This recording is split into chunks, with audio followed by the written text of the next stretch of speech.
Hello, everyone. Thank you for listening and watching. My name is Nefertiti, and you can find my information in the description box below. So just a quick announcement, my website is up, but now it's going to take about a week or two for my domain name to switch over. So while that is happening, I'm going to ask that if you want to book a session with me, to go ahead and send me an email at onebodywm@gmail.com. I'll also leave that information in the description box below, and then I will email you back with the information and the pricing on the sessions, how to book a session, etc. And then once my website is up fully, I will make another video announcing that as well. So yeah, that's been a journey. Anyways, let's move on to the energy update for January 1st, 2020 through January 12th, 2020. Happy New Year. Happy New Year of the Rat. So if you look on my community page, you'll see I put a post on there about the Year of the Rat and rat symbolism and what that means for us as we go through this very transitional and pivotal year of 2020. So as many of us have experienced over the past 10 years, the learning and the self-actualization, perhaps the tower moments, the last 10 years has been a period of life review, right? Kind of a slow process of deciding for yourself, along with the guidance from your spirit team, what your life is going to be, what your mission is, what your purpose is, and what that's going to look like. And even that may have been unclear, but I feel like as we move forward into 2020, we're going to get more and more clarity, 2020 vision, total clarity. I've been seeing a lot of birds during my meditation time, and to me, birds have very good eyesight. So I feel like that's going to be beneficial for us in the sense that we're going to have that clear vision. It's been a little tricky, right? Because when we're going through processes of change and release and purging, it's hard to see the way forward because we're focused on moving the old energy out of the way so that we can allow that new energy to come in. So know that you are exactly where you need to be, that you've always made the right decisions based on where you were and your knowledge and awareness at that time. Everything has happened in divine timing. And I believe that from 2020 to 2024, we're really going to be restructuring our world personally. We're going to see that out in the collective based on the newfound sovereignty that we have and our strengthened spiritual connection because of the trauma, because of the drama, right? Nothing brings us closer to God than when we're going through things in life, right? And that has worked to our benefit, even though the things that we've had to experience may have caused us to feel unworthy, may have beat us down, may have having us wanting to give up. We now understand that it had to work that way for us to really have that truth and to know who we are. So now that we have those strong inner foundations, we can start to create the outer world from our inner world. You know, we can't bullshit spirit. There are no shortcuts when it comes to our awakening and our spiritual journey. Now, there's certainly things that we can do to make our life easier, i.e. trusting our intuition and following it, trusting the process, allowing yourself to receive help and guidance, and however that comes. These are ways that we can make this journey easier, but there are no shortcuts. And as I mentioned earlier, I've been seeing a lot of spirit animals, a lot of birds, along with other synchronicities, number synchronicities. So pay attention. Your environment is being used as a communication tool from spirit. So pay attention to songs and signs. Keep your eyes and ears open, right? Because consciousness is awareness. Consciousness is awareness in practical form. And there's even been a lot of talk about 2020 in the mainstream media about all the changes and shifts. So everybody on some level, I feel like, is aware of this energy because we're moving into a new decade. We're moving into, I feel like, where everyone is going to at least have to acknowledge what is true. Whether or not they want to receive that, they're going to have to acknowledge what is truth and what is fallacy. All right? So, as I mentioned, 2020 is the year of the rat. Prosperity, hard work, adaptability. And rats don't care what anybody thinks of them, right?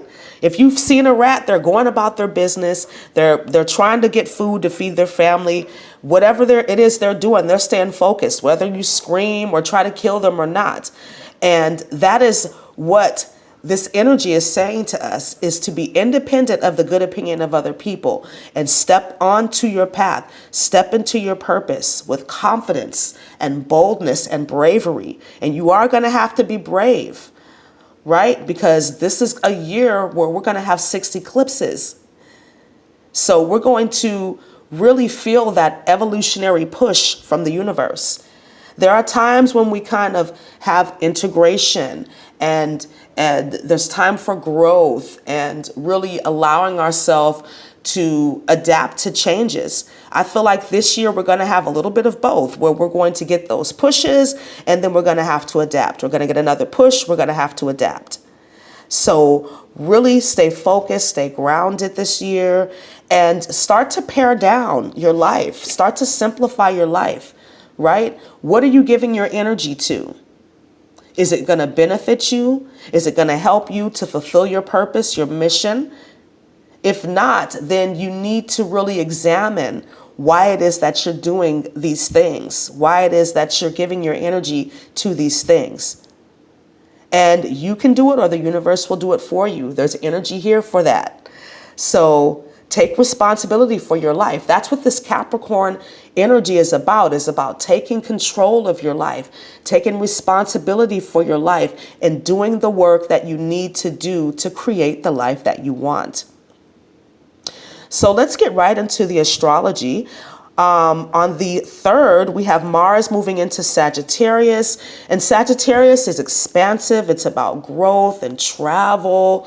And I believe Sagittarius is about really connecting to the collective, right? And that higher education, that higher mind. So we're really going to have energy in this area to learn new skills, to step out of our comfort zone, to expand. We're being supported in that with this Mars and Sagittarius transit. On January 10th, we have the Cancer full moon partial eclipse. Now, a partial eclipse or a penumbral eclipse is not as intense as a full eclipse. It doesn't like completely cover the moon, but it is still an extroverted, emotional time.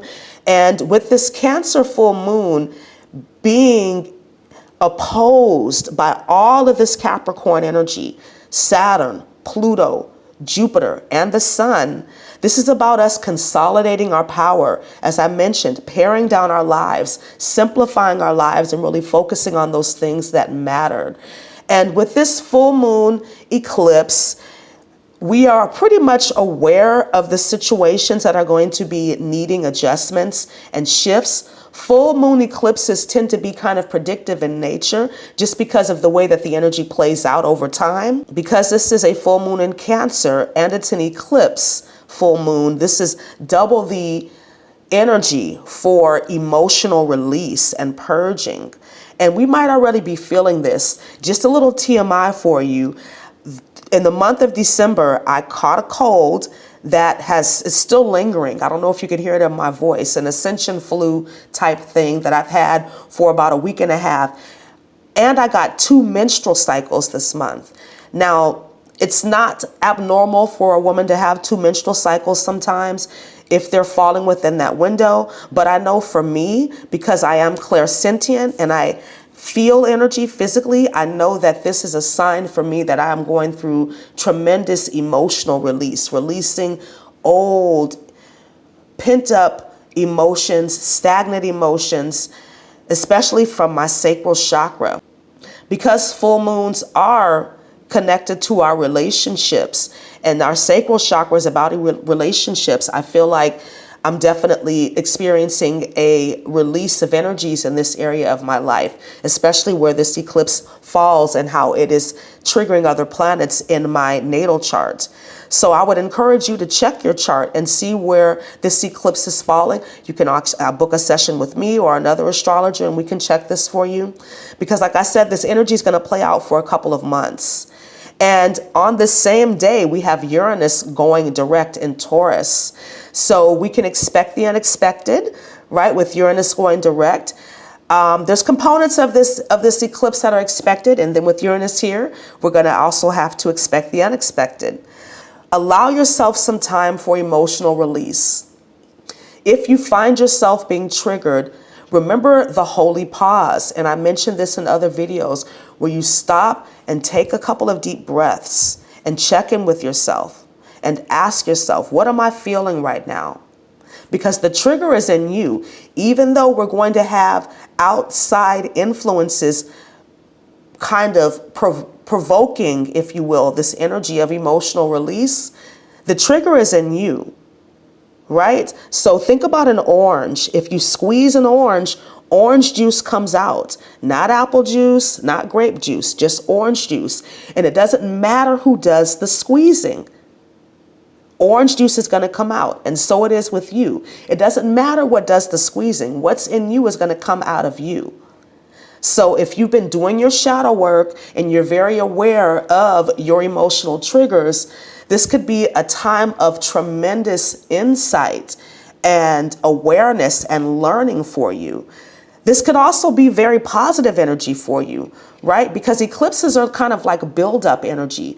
So if you've been really putting your intentions out there to manifest something great in your life, if you've been putting your intentions out there about the things that you really, really want to occur in your life, then this could see the manifestation of those things. So it all depends on where you are. It all depends on the energy that you've been putting out, because we've got Saturn here and Pluto. These are the karma energies, right? Pluto is like the devil. Pluto is the underworld. Pluto is secrets, those hidden things. Saturn rules discipline and time and structures. So this is very heavy energy here, opposing this Cancer full moon. So if you've been doing the work, you're going to be rewarded. If you have not been doing the work, you're going to see the areas of your life that need improvement, that need adjustment, and you will be pushed to do this by the universe. So go with the flow, stay grounded, stay connected, and stay consistent with your spiritual practices. All right? So overall, this energy is good because change is good. Change can be messy, right? But that's just a part of life. That's a part of the reality that we are living in.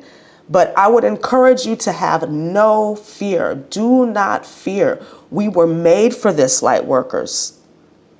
Our time is now. It's time for us to shine. It's time for us to really show the world who we are and how we live, because this is how things are going to be for everyone moving forward, unless they choose to check out of this reality, which some people will. Whatever is finalized at this eclipse is finalized. Whatever's done is done. Period. There is no going back, because the energy that created those scenarios has shifted. It's no longer the same. So you have to move forward. Do not fear. Be courageous, be strong. You've done the work. All right? So let's move on to the angel number. The angel number that came up was 853. And this is all about changes manifesting in your life based on the intentions and energy that you've sent out. Your spirit team is overseeing the changes, so don't be afraid to ask for help. There is no need to fear. You have help. You have support. Call on your creativity to stay grounded.